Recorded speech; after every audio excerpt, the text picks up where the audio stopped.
Hi guys welcome back to my channel Yamni logs.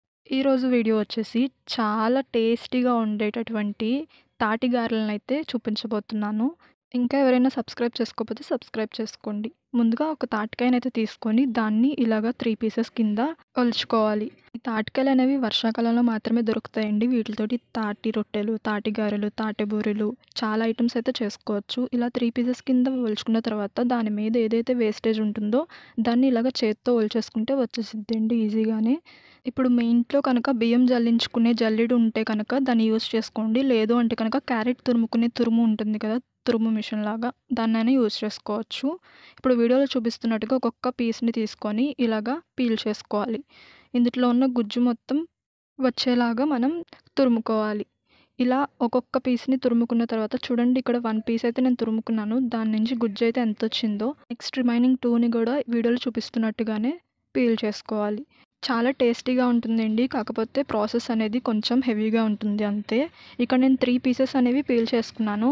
After నాకైతే ఇంత గుజ్జయితే వచ్చిందండి. ఇప్పుడు ఇందుట్లోనే 1 కప్ ఆఫ్ బియ్యం పిండిని వేసుకొని అండ్ 2 కప్స్ ఆఫ్ ఇడ్లీ రవ్వను వేసుకొని బాగా మిక్స్ చేసుకోవాలి. నెక్స్ట్ ఇందుట్లోనే కొంచెం బెల్లాన్ని కూడా బాగా చిన్న చిన్న పీసెస్ కింద దంచుకొని బెల్లాన్ని కూడా యాడ్ చేసుకోవాలి. ఇప్పుడు ఈ మొత్తం అంతా బాగా కలిసేలాగా కలుపుకోవాలి. బెల్లం అనేది ఎక్కడ ఉండల్లా ఉండకుండా బాగా కరిగిపోయేంత వరకు కలుపుకుంటూ ఉండాలి. వీడియోలో చూపిస్తున్నట్టుగా కలుపుకోండి.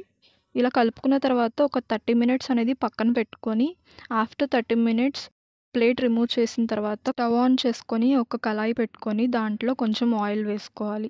ఆ ఆయిల్ అనేది బాగా హీట్ అయ్యేంత వరకు హీట్ చేసుకోవాలి. ఫ్లేమ్ అనేది హై ఫ్లేమ్‌లో పెట్టుకొని ఆయిల్ అనేది హీట్ చేసుకోండి. ఇప్పుడు ఆయిల్ అనేది హీట్ అయిపోయిన తర్వాత ఫ్లేమ్ అనేది లో ఫ్లేమ్‌లో పెట్టుకోండి. వీడియోలో చూపిస్తున్నట్టుగా ఒక ఆకుని తీసుకొని దానికి ఆయిల్ అప్లై చేసుకొని గారెల్లాగా చేసుకొని ఆయిల్ అనేది వేసుకొని బాగా ఫ్రై చేసుకోవాలి.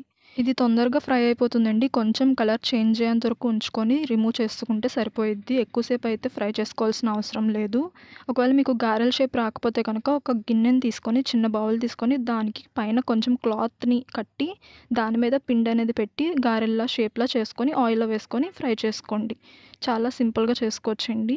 ఇంతేనండి, చాలా ఈజీ ప్రాసెస్ తోటి తాటి గారెలనైతే చేసుకోవచ్చు. 3 డేస్ వరకు నిల్వ ఉంటాయండి ఇవి బయట పెడితే. ఈ వీడియో కనుక మీకు నచ్చినట్లయితే లైక్ చేయండి, షేర్ చేయండి అండ్ మా ఛానల్‌ని సబ్స్క్రైబ్ చేసుకోండి. Thanks for